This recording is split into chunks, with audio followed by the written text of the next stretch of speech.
पार्वती पते हर हर महादेव। ओम नमः शिवाय। नमस्कार दोस्तों, आप सभी को शनि प्रदोष व्रत की हार्दिक शुभकामनाएं। हिंदू धर्म में प्रदोष व्रत का विशेष महत्व है। धार्मिक मान्यताओं के अनुसार इस व्रत को करने से सभी प्रकार की मनोकामनाएं पूर्ण होती हैं। इस दिन भगवान शिव की पूजा की जाती है। जब प्रदोष व्रत शनिवार को पड़ता है तो उसे शनि प्रदोष कहते हैं। शनि प्रदोष व्रत करने से सभी प्रकार की इच्छाओं की पूर्ति होती है। शनि प्रदोष की पूजा प्रदोष काल में करने के बाद शनि प्रदोष की कथा का श्रवण अवश्य करना चाहिए। शनि प्रदोष के दिन सेठ सेठानी से जुड़ी व्रत कथा का पाठ किया जाता है। गर्गाचार्य ने कहा कि हे महामते, आपने शिव शंकर प्रसन्नता हेतु समस्त प्रदोष व्रतों का वर्णन किया। अब हम शनि प्रदोष व्रत की विधि सुनने की इच्छा रखते हैं, सो कृपा करके सुनाइए। तब सूत जी बोले कि हे ऋषि, निश्चयात्मक रूप से आपका शिव पार्वती के चरणों में अत्यंत प्रेम है। मैं आपको शनि त्रयोदशी व्रत की विधि बतलाता हूँ, सो ध्यान पूर्वक सुनो। पुरातन की कथा है कि एक निर्धन ब्राह्मण की स्त्री दरिद्रता से दुखी होकर सांडिल्य ऋषि के पास जाकर बोली कि हे महामुने, मैं अत्यंत दुखी हूँ, दुख निवारण का उपाय बतलाइए। मेरे दोनों पुत्र आपकी शरण में हैं। मेरे ज्येष्ठ पुत्र का नाम धर्म है, जो कि एक राजपुत्र है, और लघु पुत्र का नाम सूचिव्रत है। अतः हम दरिद्री हैं और आप ही हमारा उद्धार कर सकते हैं। इतनी बात सुन ऋषि ने शिव प्रदोष व्रत करने को कहा। तीनों प्राणी प्रदोष व्रत करने लगे। कुछ समय पश्चात जब प्रदोष व्रत आया तब तीनों ने व्रत का संकल्प लिया। छोटा लड़का, जिसका नाम सूचिव्रत था, एक तालाब पर स्नान करने को गया तो उसे मार्ग में स्वर्ण कलश धन से भरपूर मिला। उसको लेकर वह घर आया। प्रसन्न हो माता से कहने लगा कि हे माँ, यह धन मार्ग से प्राप्त हुआ है। माता ने धन देखकर शिव महिमा का वर्णन किया। राजपुत्र को अपने पास बुलाकर बोली कि देखो पुत्र, यह धन हमें शिव जी की कृपा से प्राप्त हुआ है। अतः प्रसाद के रूप में दोनों पुत्र आधा आधा बांट लो। माता का वचन सुन राजपुत्र ने शिव पार्वती का ध्यान किया और बोला, पूजी माता जी, यह धन आपके पुत्र का ही है। माँ, इसका अधिकारी मैं नहीं हूँ।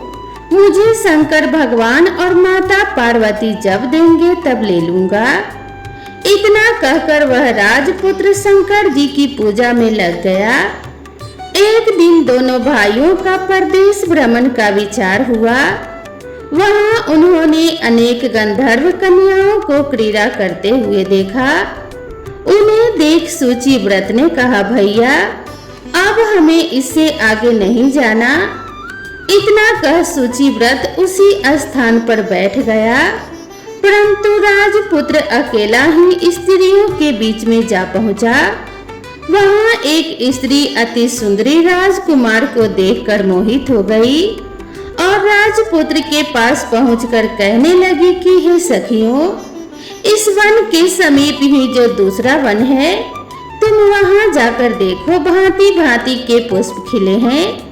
बड़ा सुहावना समय है, उसकी शोभा देख कर आओ। तब तक मैं यहीं पर बैठी हूँ, मेरे पैर में बहुत पीड़ा हो रही है। ये सुन सभी सखियां दूसरे वन में चली गई। वह अकेली सुंदर राजकुमार की ओर देखती रही।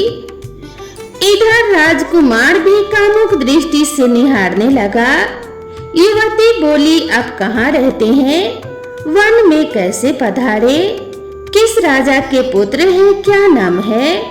राजकुमार बोला, मैं विदर्भ नरेश का पुत्र हूँ।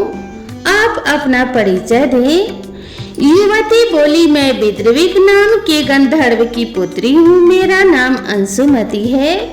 मैंने आपकी मन स्थिति को जान लिया है कि आप मुझ पर मोहित हैं। विधाता ने हमारा संयोग मिलाया है। युवती ने मोतियों का हार राजकुमार के गले में डाल दिया।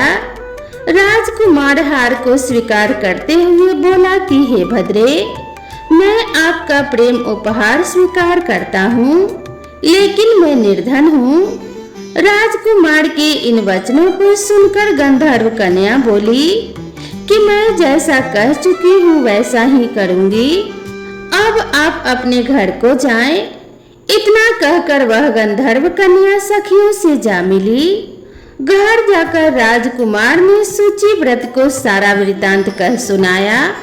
जब तीसरा दिन आया, वह राजकुमार सूची व्रत को लेकर उसी वन में जा पहुंचा। वहीं गंधर्वराज अपनी कन्या को लेकर आ पहुंचा। इन दोनों राजकुमार को देख आसन देकर कहा कि मैं कैलाश पर गया था। वहां पर शंकर जी ने मुझसे कहा कि धर्मगुप्त नाम का राजकुमार है, जो इस समय राजविहीन एवं निर्धन है और मेरा परम भक्त है। हे गंधर्वराज, तुम उसकी सहायता करो। महादेव की आज्ञा से इस कन्या को लेकर आपके पास आया हूँ।